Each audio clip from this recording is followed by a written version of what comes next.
Antonio Muñoz Molina, bienvenido a los diálogos de literatura andaluza en red. Hola, muchas gracias. La ceremonia de entrega de los premios Príncipe de Asturias en 2013, usted dijo que escribir es un oficio incierto. Ahora, con la crisis económica, hay muchos escritores con mucho nombre, que la están pasando canutas para llegar a final de mes, ¿no? Por otro lado, nos encontramos con que la figura del escritor está como muy mitificada, ¿no? ¿No hay una contradicción entre la realidad y... Bueno, la figura del escritor en España yo no creo que esté muy mitificada, ¿no? Es decir, en España la única figura que está mitificada es la del futbolista o la del presentador de televisión o la de, no sé, el presidente de un equipo de fútbol, ¿no? Pero la figura del escritor, el escritor forma parte de una categoría humana que en España no ha recibido nunca ningún aliento, que es aquel que se dedica a defender el conocimiento y la creación intelectual o estética, o la investigación científica, o la enseñanza, el humanista o el científico, ¿no? Y eso, tristemente, en España nunca ha estado bien, nunca ha estado reconocido, ¿no? En España hay una gran hostilidad hacia el pensamiento crítico, hacia la creatividad y hacia el conocimiento, ¿no? Produce resentimiento inmediato, ¿no?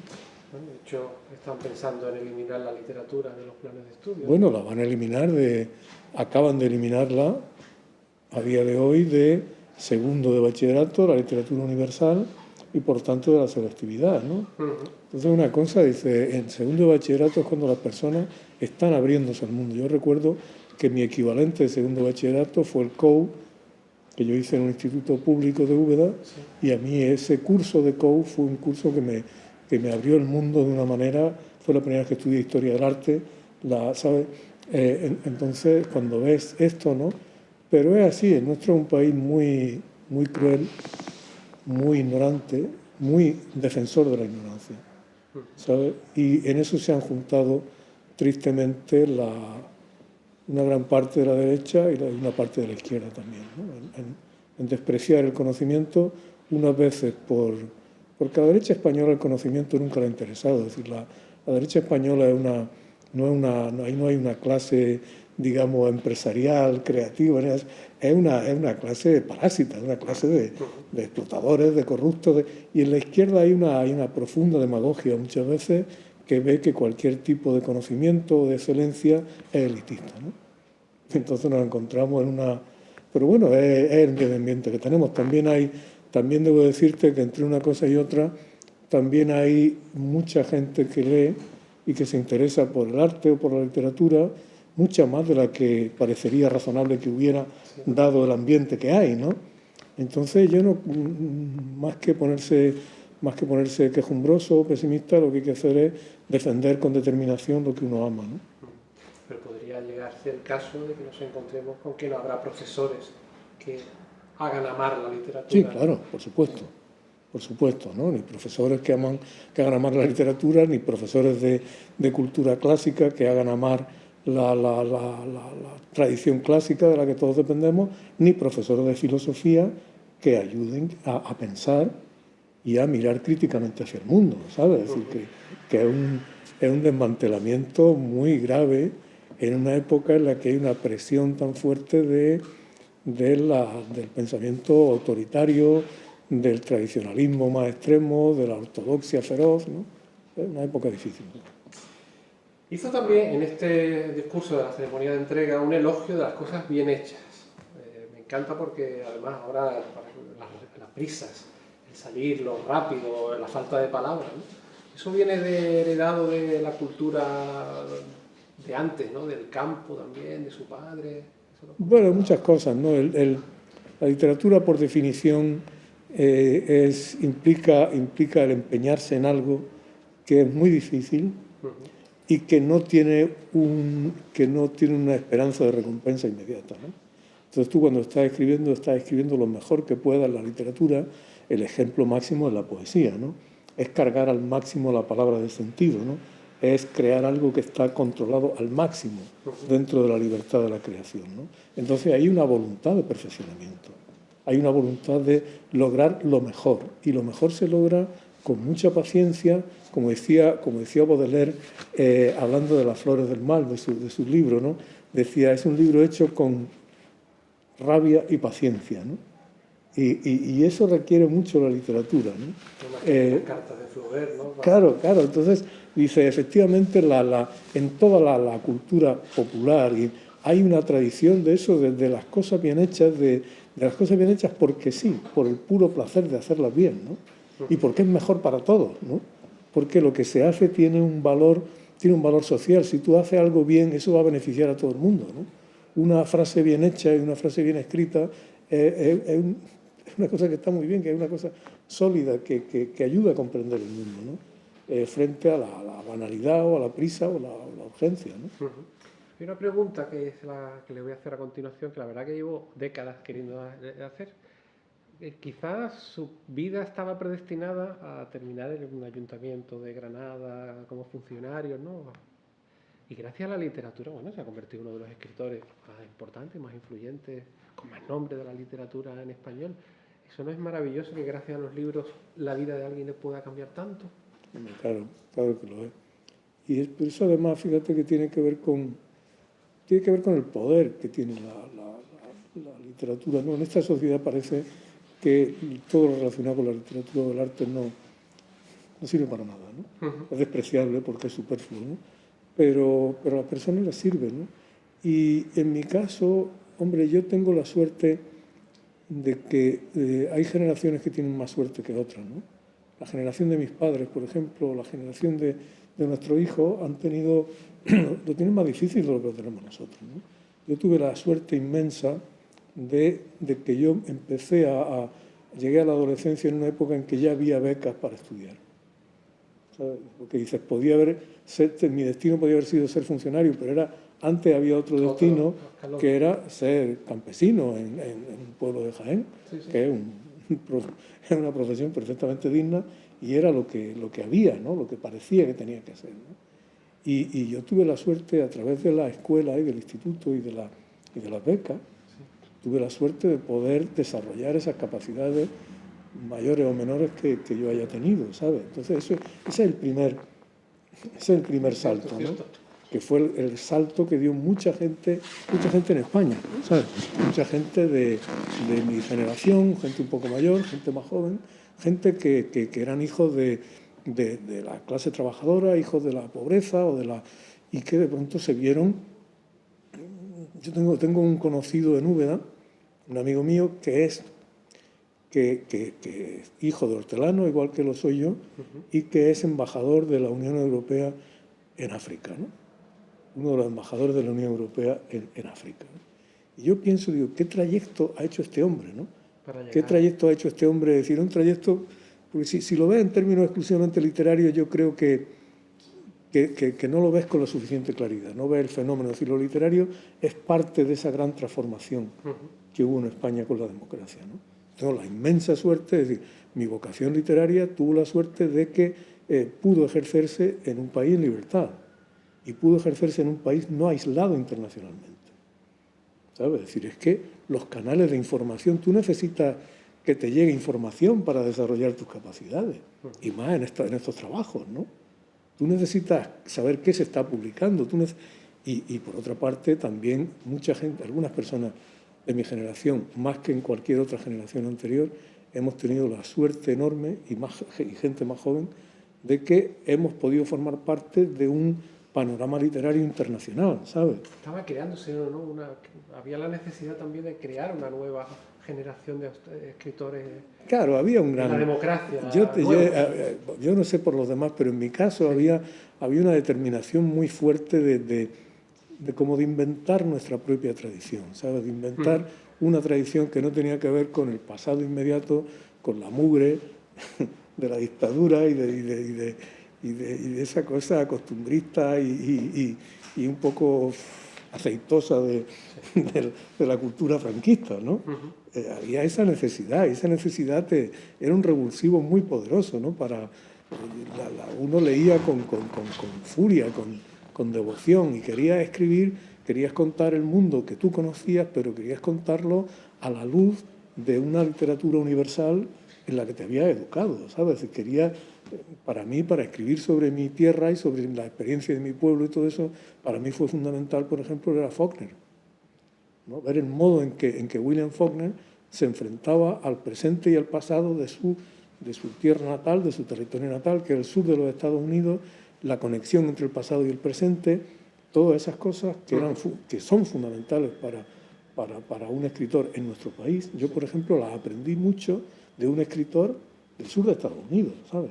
Sí, sí, o Netti también. Claro, son sus influencias. ¿Qué opina de la autopublicación? Para alguien que ahora quiera escribir y que el cauce editorial lo tenga más restringido y no sea tan fácil. Yo, mi primer libro me lo autopubliqué. Ya. Es decir, que Proust se pagó el primer tomo de En busca del tiempo perdido. Es decir, uno hace lo que puede, ¿sabes? Uno hace lo que puede. Que tiene que dar lo mejor de sí, eso también. Claro, entonces si no tienes caminos, pues es lógico que busques lo que puedas, ¿no? Yo con un sueldo que tenía bastante modesto, pues busqué la manera de publicarme un libro. Y dice, es una cosa ridícula, ¿no? Dice, sí, pero bueno, ahí está, pero ahí está, ¿no? Y yo era bastante, yo soy muy dejado, ¿sabes? Y entonces, pero tuve amigos que me alentaron y tal, ¿no? Entonces uno tiene que hacer lo que pueda, ¿sabes? Es decir, ¿quién es nadie para juzgar lo que otros hacen, ¿no? Tuvo que ser un cambio muy brusco de ese primer libro autopublicado, Beatus Gilles, ¿no? No, el Robinson Urbano. Robinson Urbano, perdón. A encontrarse unos años después, 3 o 4 años después, ganando el Premio Nacional de Narrativa, ¿no? De Literatura. Sí, la verdad es que fíjate que el cambio... Cambios más personales también, turbulentos. Claro, sí. Sí que lo es. Lo que pasa es que cuando estás en medio no te das mucha cuenta, ¿sabes? Es cuando... Es después, posteriormente, ¿no? Tú miras para atrás y dices, qué lío tan grande, ¿no?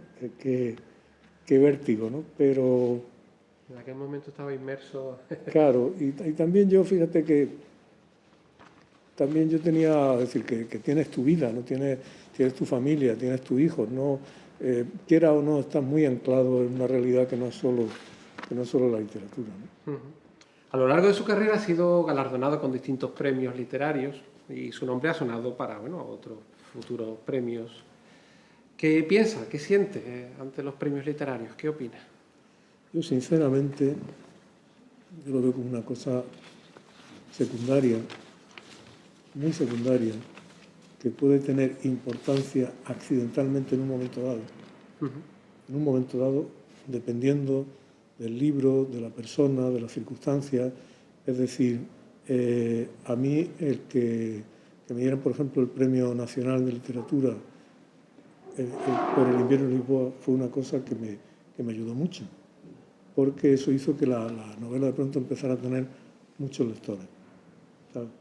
En otros casos no ha ocurrido, ¿no? A mí en ese caso me vino muy bien, ¿no? Cuando me presenté al Premio Planeta, yo lo hice porque necesitaba cierta estabilidad económica. Y luego otras cosas, pues dices, bien, te dan alegría, pero tampoco son una cosa fundamental, de verdad. Yo cuando el pensar demasiado en eso, en si te dan los premios, si no te los dan, he visto gente muy resentida porque no le daban un premio, o porque tenía un premio y no tenía otro, ¿sabes? Yo creo que es una cosa muy secundaria y creo que hay demasiados premios. ¿Demasiados? Sí. ¿Que no puede contar? Que hay demasiados premios, es decir, hay demasiados premios para el que ya es conocido y reconocido y demasiado poco aliento para el que está empezando. Eso es muy injusto, ¿no? Dice el Evangelio de San Mateo, ¿no? Al que tiene le será añadido y al que no tiene le será negado, ¿no? Creo que tendría que haber más formas hay formas muy creativas de ayudar a gente con talento para que lo desarrolle. En otros países de Europa se premia a novelas inéditas, por ejemplo, ¿no? Sí, claro. Aquí eso no suele ser muy habitual. ¿Qué nos puede contar de su labor en la Real Academia? Es la letra U minúscula. Bueno, ahora yo voy, como he estado mucho tiempo fuera de España, la verdad es que no he estado muy en contacto, no he trabajado mucho en la academia. A mí me gustaba trabajar en la labor que yo hacía allí, que hace un académico, y aparte de los académicos, sobre todo la gente que trabaja allí, los lexicógrafos y los técnicos y y los expertos en lingüística, ¿no? Sí, sí. Los miembros son la cara más visible, ¿no? Claro, pero no lo más, es decir, el trabajo importante lo hacen los técnicos, que son técnicos extraordinarios, ¿sabes? Desde la academia generalmente lo que se ve es un poco el folclore de quién sale elegido, quién no sale elegido, pero eso yo lo veo más bien secundario, ¿sabes? Entonces yo lo que hacía era trabajar en el diccionario, trabajar en definir palabras, ¿no? O en corregir definiciones, ¿no? Sí. Entonces, definir, cuando hablábamos al principio de lo bien hecho o de buscar el máximo de precisión en el idioma, es una cosa muy importante, ¿no? Y eso era el trabajo que yo hacía, sobre todo ahí. Su mirada, su forma de ver las cosas, fijarse en los pequeños detalles, me parece que es muy humanista. ¿Cómo se consigue aprender a mirar? Yo creo que dice George Orwell, ¿no? Dice que mirar lo que se tiene delante de los ojos es una tarea muy difícil, ¿no? Yo creo que poniendo atención, es decir, siendo consciente de la necesidad de fijarse, ¿no? De fijarse, mirar, escuchar y de fijarse en el mundo que tiene alrededor, ¿no? Porque eso para cualquiera eso es muy necesario, ¿no? Y para un escritor o un artista, imagínate, si la mayor parte de los grandes artistas lo que han hecho ha sido mirar y mostrar que habían mirado aquello que ve todo el mundo, ¿no? Es decir, no mirar lo que no ha visto nadie, sino mirar de otra manera aquello que todo el mundo tiene delante, ¿no? Sacar una visión claro, diferente. cuando tú ves a los grandes fotógrafos, por ejemplo, ¿no? Pues dices, ¿qué hace un gran fotógrafo? Un gran fotógrafo lo que hace es ir por ahí y mira a una persona que va por la calle, a alguien que está trabajando en algo, mira un escaparate y se fija en las cosas, ¿no? Y el mundo es una cosa asombrosa, ¿no? Es decir, tú te asomas por esa ventana, ¿no? Y el mundo es muy difícil de abarcar y es casi continuamente asombroso, ¿no?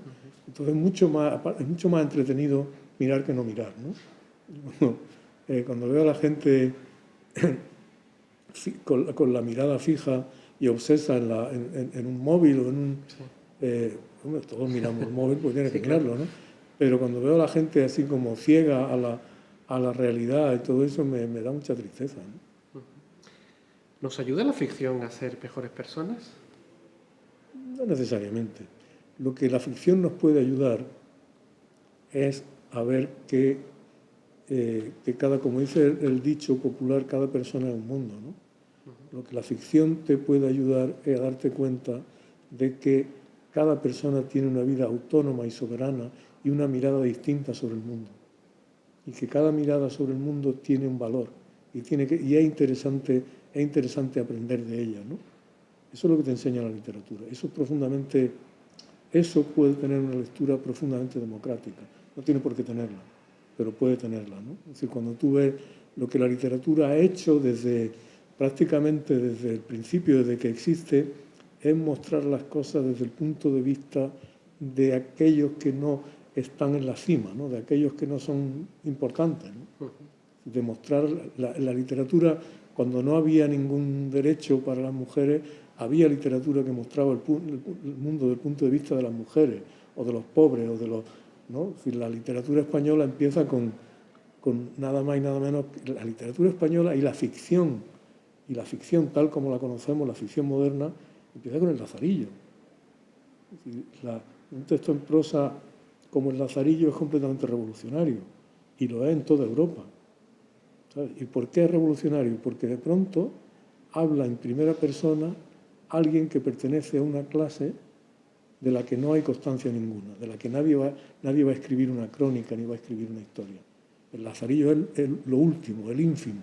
El Lazarillo es un pobre desgraciado que además, para la moral de su época, es lo último porque es cornudo, ¿no? Es un cornudo, es una persona que no tiene nobleza, que no tiene dignidad, que no tiene dinero. Pero ahí está su mirada en primera persona. Y ahí está él diciendo en la primera frase: a mí me llaman Lázaro de Tormes, ¿no? Eso es una cosa muy seria, ¿no? Es revolucionario. Claro, ¿no? Como cuando tú ves en la Odisea, cuando sale el cuidador de los cerdos de Ulises, ¿no? Y Homero llama el divinal porquerizo, ¿no? En la traducción. Está celebrando a un ser humano común, ¿no? Eso está en la literatura y está en el arte, está en los cuentos populares, ¿no? En las historias de superhéroes, el héroe es el más fuerte, el que tiene unos superpoderes, que tiene una musculatura tal, que vuela. En la cultura popular, el héroe siempre es el pequeño, el tonto, el último, ¿no? El pulgarcito, ¿sabes? Entonces ahí, a mí eso es lo que más me gusta de la literatura. ¿Eso puede tener una lectura humanista? Claro que sí. De hecho, hay quien ha estudiado que el progreso en la empatía en la sociedad, es decir, el progreso en reconocer los derechos gradualmente de personas que carecían de ellos, coincide con la aparición y el desarrollo del arte de la novela, ¿no? Es decir, las novelas, al mismo tiempo empiezan a publicarse las novelas y empiezan a publicarse los ensayos en defensa de los derechos humanos, ¿no? Es decir, el primer ensayo de Mary Wollstonecraft sobre la vindicación de los derechos de la mujer, ¿no? Eso aparece al mismo tiempo que están apareciendo las grandes novelas del siglo XVIII. Piensa en la influencia de la cabaña del tío Tom para la abolición de la esclavitud, ¿no? Para que la gente cobrara conciencia del horror de la esclavitud, ¿no? Entonces, yo creo que sí puede tener... También se puede ser muy bruto, ¿sabes? Y se puede disfrutar de la literatura y no tener sensibilidad para los seres humanos, ¿no? Eso también puede pasar. Su interés por la ciencia va tomando, bueno, en los últimos años, ya no sé si décadas incluso podemos decirle, más interés casi incluso que la literatura. Confiesa también que lee, por ejemplo, más historia también que literatura, ¿no? Bueno, porque...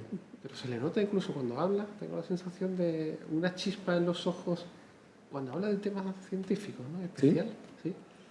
Bueno, es una cosa no es incompatible, ¿no? No, ¿Sabes?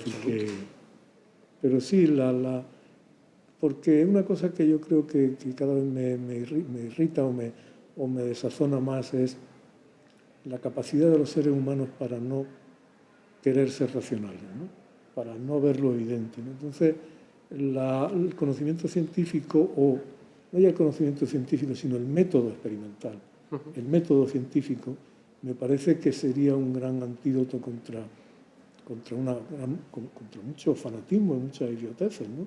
Es decir, el método experimental o el método científico implica intentar conocer las cosas tal como son, cosa que es muy difícil porque nuestro aparato cognitivo es muy limitado y nuestras herramientas son limitadas, pero aún así hay cosas que se puede saber, ¿no?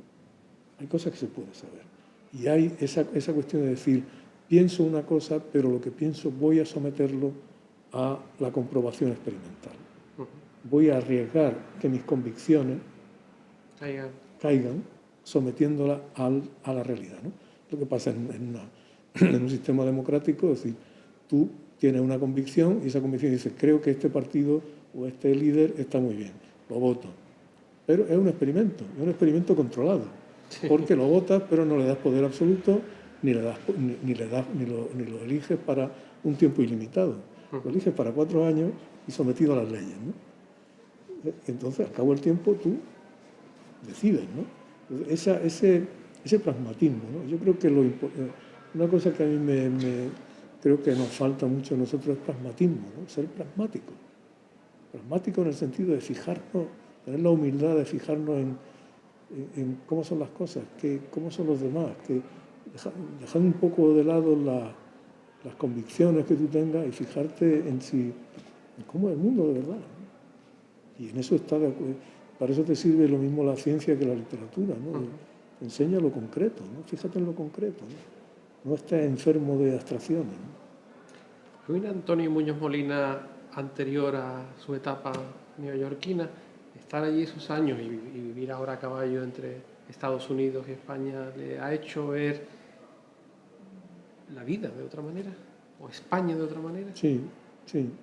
Y Europa de otra manera, ¿no? Yo en Estados Unidos me he hecho muy europeo, ¿sabes? Al ver muy europeo y muy defensor de la democracia española y como democracia que forma parte, afortunadamente, de la Unión Europea, ¿no? En Estados Unidos una cosa que se puede observar es el funcionamiento del capitalismo en estado puro, ¿no? Es decir, un mundo en el que sobre todo dependes de ti mismo y dependes del dinero que tengas o del éxito que tengas o todo eso. Y un mundo así es profundamente cruel. Mucho.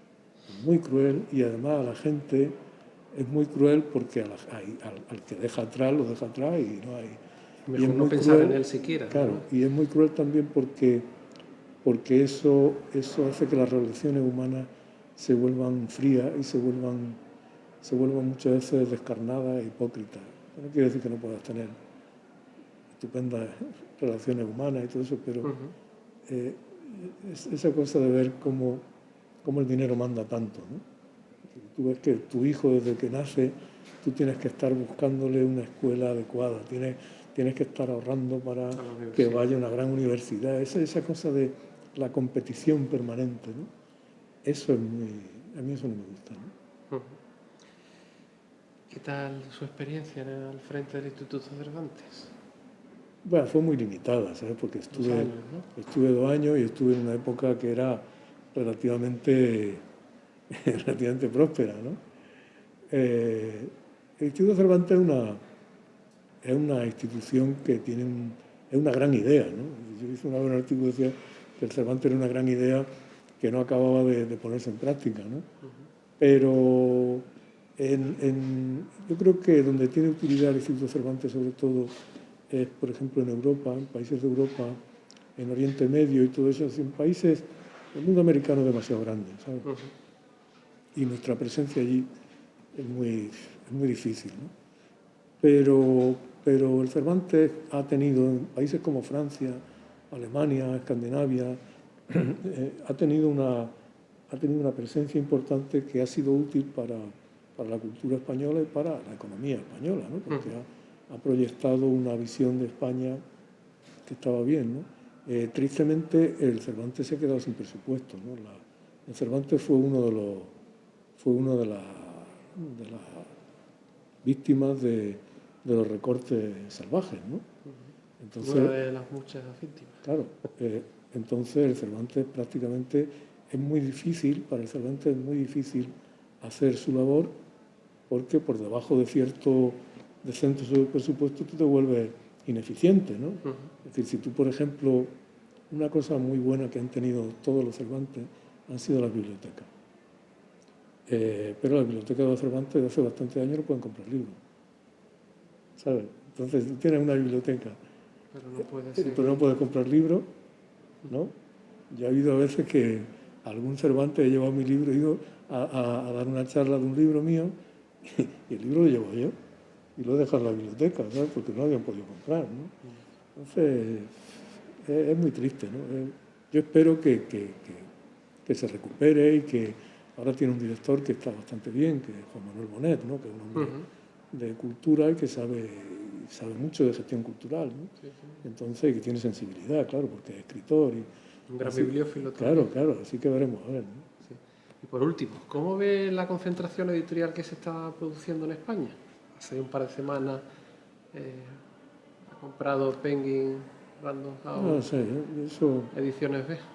¿No hay un peligro solo que haya estos dos grandes grupos? Hombre, lo que hay es que, si te fijas en los últimos años, lo que ha ocurrido una cosa que está ocurriendo en los últimos 10 años, sobre todo, es que la mayor vitalidad o la mayor creatividad en un ambiente muy difícil ha venido de pequeñas editoriales, ¿no? Independientes. De pequeñas editoriales un poco guerrilleras, ¿no? Entonces, eso es una gran esperanza. Los grandes grupos, pues no sabes, ¿no? Los grandes grupos editoriales tienen una lógica que tiene que ver muy poco con el mundo del libro, ¿no? Es que hay una lógica del máximo beneficio. El mundo del libro no da mucho beneficio. Sí. No da mucho beneficio, entre otras cosas, porque, como ha sido siempre el mundo del libro, es que tú publicas un libro que tiene mucho éxito y eso te permite publicar otro que no tiene éxito, ¿no? Es decir, nadie empieza siendo un bestseller, ni tiene por qué serlo, ¿no? Y entonces el mundo editorial ha sido eso. Entonces eso pone un límite al crecimiento, claro, pues tú Tú no puedes aspirar solo a publicar libros que vendan 50.000 ejemplares o 100.000 ejemplares. Sí, ¿no? sí, sí. Entonces estos grupos están muy prisioneros de eso, ¿no? Salvo en pequeñas bolsas que tienen así como de autonomía, ¿no? Pero, Seix Barral, ¿no? Precisamente es una quizás de las que editan libros fantásticos que quizás se sepan que no van a vender mucho. Claro, y es una editorial que tiene una tradición y que cuando Seix Barral entró a formar parte del grupo Planeta en los años 80 y Planeta la respetó, Planeta respetó su línea y eso, ¿no? Sí, sí. Por eso te digo que hay algunos casos en diversos grupos, ¿no? Pero lo importante es eso, lo importante es ver cómo están esas pequeñas editoriales. Y luego lo importante de verdad, es que de que por fin el Estado o la administración o quien sea y la sociedad civil se tome en serio la cultura y se tome en serio el libro, entre otras cosas porque es una gran industria. Sí, da muchos puestos de trabajo. Claro, crea muchos puestos de trabajo. Esto no es una cosa que haya que seamos unos cuantos sentimentales. Pero que es lo primero que se recorta en cultura y los periódicos, la sección de cultura. Pero la cultura es una fuente de riqueza y más en un país como el nuestro, que aparte de la cultura no es que tengamos grandes cosas, ¿no? Tenemos bares y todo eso, ¿no? Sí. Pero, ¿sabes? Decir que la sociedad de verdad se lo tome en serio. Entonces que se enseñe, se enseñe a amar la literatura y la expresión escrita y oral en la escuela, que haya bibliotecas públicas, que haya programas de animación a la lectura. Es decir, a mí lo que me importa sobre todo es eso, lo otro es secundario. Pero vamos por el camino contrario. Ya, pero bueno, tenemos que pelear, no podemos resignarnos ni aceptarlo, ni ponernos tristes y no hacer nada, ¿no? Sino que tenemos que pelear con todo nuestro entusiasmo, ¿no? Seguiremos peleando, Antonio. Muy bien. Muchas gracias. Gracias.